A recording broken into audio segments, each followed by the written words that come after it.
விழுப்புரம், திருக்கோவிலூர், கள்ளக்குறிச்சி, சங்கராபுரம் போன்ற இடங்களில் நான் உரையாற்றக்கூடாது என்று திமுக ஆதரவு நிலைப்பாட்டில் நான் மேடையில் முழங்கிக் கொண்டிருந்த காலத்தில் இங்கே ஒரு மண் திருடன் இருக்கிறான். அவன் பேர் பொன்முடி. அந்த மண் திருடன் நாஞ்சில் சம்பத்து விழுப்புரத்திற்கே வரக்கூடாது என்று ஒரு உத்தரவை பிறப்பித்து நான் இங்கே வரவிடாமல் அவன் வைத்திருந்தான். அவன் சிறைக்கு போகிற நேரம் நெருங்கி வருகிற நேரத்தில் நான் விழுப்புரம் நகரத்திற்கு உரையாற்ற வந்திருக்கிறேன். ஆட்சி மாற்றமும் ஒரு அரசியல் மாற்றமும் வேண்டும் என்பது தமிழ்நாட்டு மக்களினுடைய கனவு. 1994 மே திங்கள் 6ஆம் தேதி ஒரு அரசியல் மாற்றத்துக்கு அகரம் எழுதினார் அண்ணன் வைகோ அவர்கள். அவராலே அதை செய்ய முடியவில்லை. இன்றைக்கு அவரே எங்கள் தலைவர் விஜயின் காலடியில் வந்து விழுந்து கிடக்கிறார். ஒரு அரசியல் மாற்றத்தை செய்வதற்காகத்தான் கபில் சில மூப்பனையார் தமிழ் மாநில காங்கிரஸை தொடங்கினார். அந்த கட்சி ஒரு இடத்தில் கூட வெற்றி பெறவில்லை. அந்த கட்சி இன்றைக்கு பிஜேபியோடு கைகோர்த்ததன் விளைவு அது கல்லறைக்குள் போய்விட்டது. ஒரு அரசியல் மாற்றத்திற்காகத்தான் கேப்டன் விஜயகாந்த் விளிம்பி நிலை மக்களின் நம்பிக்கை பெற்ற மகத்தான தலைவன் விஜயகாந்த் தேசிய முற்போக்கு திராவிடர் கழகத்தை தொடங்கினார். அந்த கட்சி அவருடைய மனைவி பிரேமலதா 5 ஆண்டு காலத்திற்கு திமுகவுக்கு குத்தகைக்கு விட்டிருக்கிறார். அந்த கடமையை செய்வதற்குத்தான் உலகநாயகன் கமலஹாசன் என்னுடைய தமிழ் சினிமாவுக்கு ஒரு நாள் உலக அங்கீகாரம் கிடைக்குமானால் அதை வாங்கி தருகிற மாபெரும் கலைஞன் கமலஹாசன் என்று நம்பி இருந்தேன் நான். அந்த கமலஹாசன் அரசியல் மாற்றம் வேண்டும் என்று திமுகவின் மீது தீவிர வெறுப்பை கக்கி தொலைக்காட்சி பெட்டியை உடைத்து மக்கள் நீதி மையத்தை தொடங்கினார். இப்பொழுது அந்த கமலஹாசன் ஒரு சட்டமன்ற உறுப்பினர் கூட இல்லாமல் இன்றைக்கு அவர்கள் கையில் இருந்த டார்ச்சை அறிவாலயத்தின் திண்ணையில் தேடிக்கொண்டிருக்கிறார். அந்த கடமையை செய்வதற்குத்தான் நாம் தமிழர் இயக்கம் என்று தமிழ் தேசியம் பேசினான் ஒரு சில்லறை பெயர். மேதகு தலைவர் தம்பி பிரபாகரனை நஞ்சிருக்கும் தூப்புகளை நெடுக்களித்தில் தொங்கவிட்டு வெஞ்சவரித்திருக்கிற வேங்கைகளை நாயகன் மேதகு பிரபாகரனோடு உட்கார்ந்து சாப்பிட்டேன் என்று பொய் சொல்லி உலகெங்கும் ஆளக்கூடிய தமிழர்களை ஏமாற்றி பல்லாயிரம் கோடியை தேடிக்கொண்டவர், எங்கள் தந்தை பெரியாரை அவமதித்தவன், ஊமைகளை பேச வைத்த பிருந்தாவனம் அறிஞர் அண்ணாவை கேவலமாக பேசியவன்,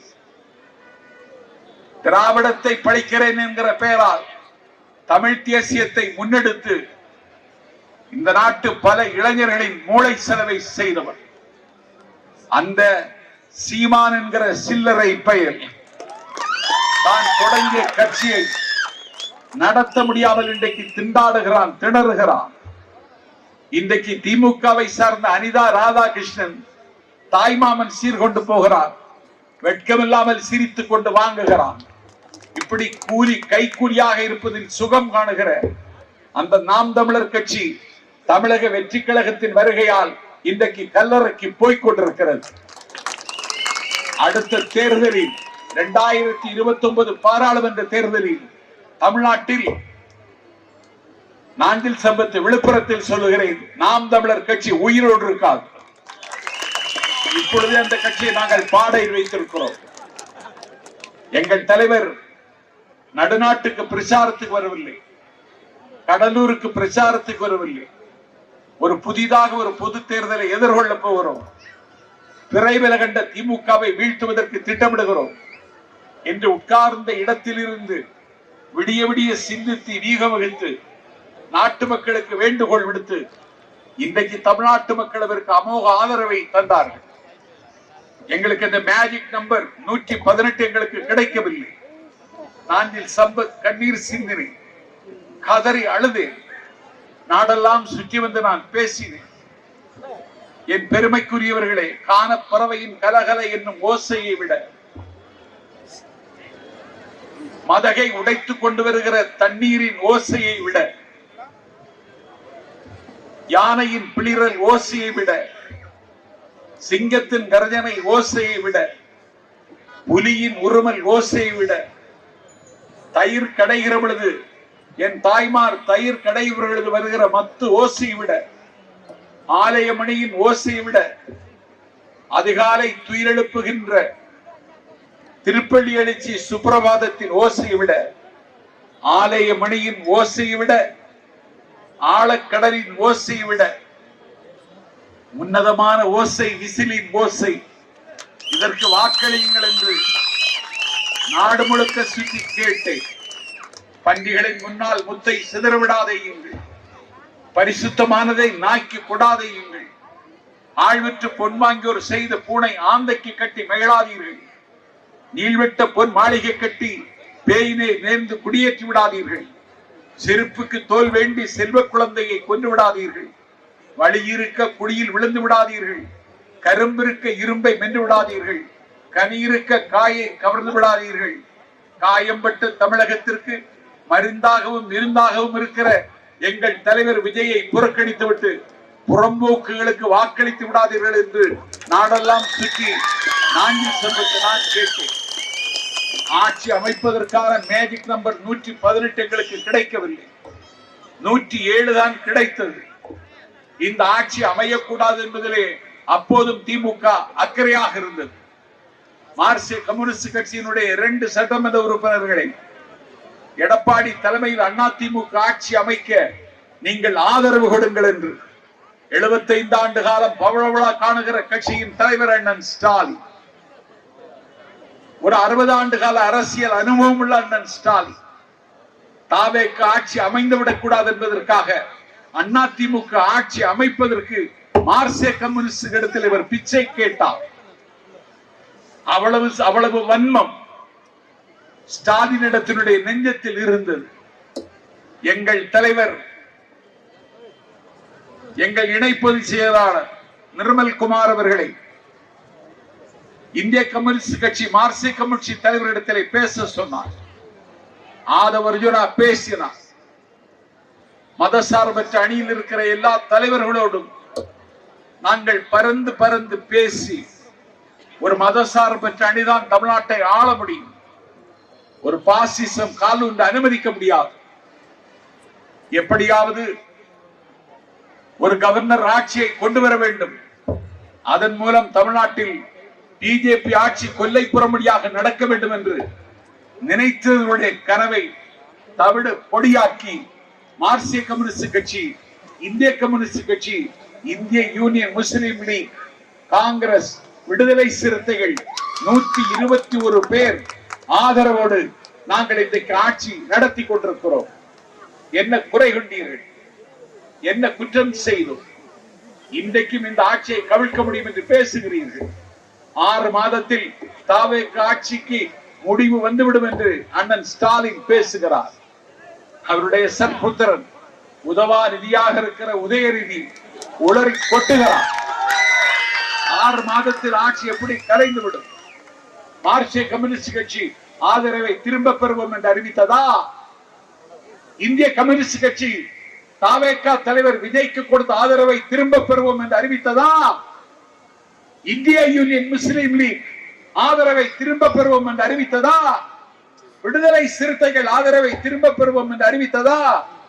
காங்கிரஸ் கட்சி ஆதரவை திரும்ப பெறுவோம் என்று அறிவித்ததா? அப்படி என்றால் ஆட்சி எப்படி கவிழும்? எந்த கணக்கில் சொல்லுகிறார் ஸ்டாலின்? முட்டாளிகளின் சொர்க்கத்தில் இருக்கிற ஸ்டாலினுக்கு சொல்வேன், 7 தலைமுறைக்கு இனிமேல் உங்கள் ஆட்சி தமிழ்நாட்டில் வராது. வருவதற்கு நாங்கள் தமிழ்நாட்டு மக்கள் அனுமதிக்க மாட்டார்கள். அவ்வளவு பெரிய திருடர்கள் நீங்கள். இதோ நான் வருகிற வழியில் பார்க்கிறேன், சூர்யா பொன்முடியினுடைய கல்வி நிறுவனம். உன் அப்பன் வீட்டு பணமா? நீ இதே விழுப்புரம் வீதியில் மது குடித்து விட்டு தெருவில் கிடந்த நாட்களை நான் அறிவேன். நீ கள்ளச்சாராயம் குடிக்கிறவன், கள்ளச்சாராயம் வாங்கி குடிக்கிறதுக்கே காசு கொடுக்காத காபோதி நீ. உனக்கு எப்படி சூர்யா இன்ஜினியரிங் காலேஜுக்கு பணம் வந்தது? நீங்கள் எவ்வளவு செம்மண் திருடினீர்கள்? நீங்கள் அடித்த கொள்ளைக்கு கடக்குண்டா?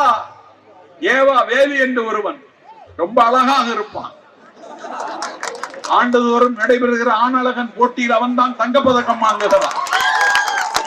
ஸ்டாலின் திருவண்ணாமலைக்கு சென்ற பொழுது அவனுக்கு வெள்ளியினால் நாற்காலி என் தாய்மார்களே, ஒரு 1000 ரூபாய் கொடுத்து வெள்ளி முக்குத்தி வாங்குவதற்கு வழி இல்லாதவர்கள் நீங்கள். உங்களை நான் அறிவேன்.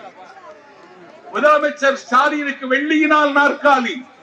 அன்றைக்கே நான் என்னுடைய நாட்குறிப்பில் எழுதினேன், ஸ்டாலின் உனக்கு வெள்ளியினால் நாற்காலி, உட்கார மாட்டாய் என்று நான் நினைத்தேன். உட்கார்ந்து விட்டாய். நீ எந்த நேரத்தில் வெள்ளி நாற்காலியில் உட்கார்ந்து விட்டாயோ அந்த நேரத்திலேயே தமிழகத்தின் முதலமைச்சர் தங்க நாற்காலி எங்கள் தலைவர் விஜயை நோக்கி நகரத் தொடங்கியது. வெள்ளியில் நாற்காலி செய்து போட்டாய் என்றால் நீ அடித்த கொள்ளை என்ன? போடாத சாலையை போட்டதாக கொள்ளையடித்தான். சிங்கப்பூர் மருத்துவமனையில் போய் படுத்துக் கொண்டான். எல்லாம் கொள்ளையடித்து குவித்தார்கள். இந்த நாட்டில் செந்தில் பாலாஜி என்ற ஒரு புறம்போக்கு இன்னைக்கு கரூர் கலவரத்திற்கே காரணமானவன் அவன். நாஞ்சில் சம்பத் கேட்கிறேன், நாகப்பட்டினத்தில் வராத நெரிசலா? திருவாரூரில் வராத நெரிசலா? ஏன் விக்கிரவாண்டி மீசாலையில் வராத நெரிசலா? மதுரை மாநகரத்தில் வராத நெரிசலா? பாண்டிச்சேரியில் வராத கூட்டமா? எங்கள் தலைவன் எங்கே சென்றாலும் கூட்டம் வரும். கரூரிலும் வந்தது. அங்கே மட்டும் ஏன் நெரிசல் ஏற்பட்டது? அடியாட்களை இந்த கூட்டத்துக்குள்ளே அனுப்பி வைத்தான் செந்தில் பாலாஜி. அடியாட்களை இந்த கூட்டத்தில் அனுப்பி வைத்தான் அன்பில் மகேஷ் பொய்யாமொழி. கூட்ட நெரிசலில் சிக்கிக் கொண்டவர்கள் காலு உண்ண முடியாமல் கீழே சாய்ந்தார்கள், மரணித்து போனார்கள். 41 பேர் இறந்து போனார்கள். அதோடு என் தலைவனுடைய அரசியல் வாழ்வு அஸ்தமித்து விடும் என்று கனவு கண்டார்கள். 41 பேர் இறந்து சடலமாக மண்ணில் சரிந்து கிடக்கிற பொழுது அந்த இடத்தை விட்டு எங்கள் தலைவர் திருச்சிக்கு விரைந்து விமானம் பிடித்து சென்னைக்கு போனதை ஒரு மகா பெரிய குற்றமாக சித்தரித்தார்கள். இந்த நாஞ்சில் சம்பத்து தான் தினத்தந்தி மக்கள் மன்றத்தில் சொன்னேன், எங்கள் விஜய் அந்த 41 பேர் சடலமாக சரிந்ததற்கு பிறகு அவர் அந்த இடத்தை விட்டு அகன்றது குற்றம் என்று சொல்லுகிறார்கள். நாஞ்சில் சம்பத் சொல்லுகிறேன், அவர் அகன்று போனதுதான் புத்திசாலித்தனம்.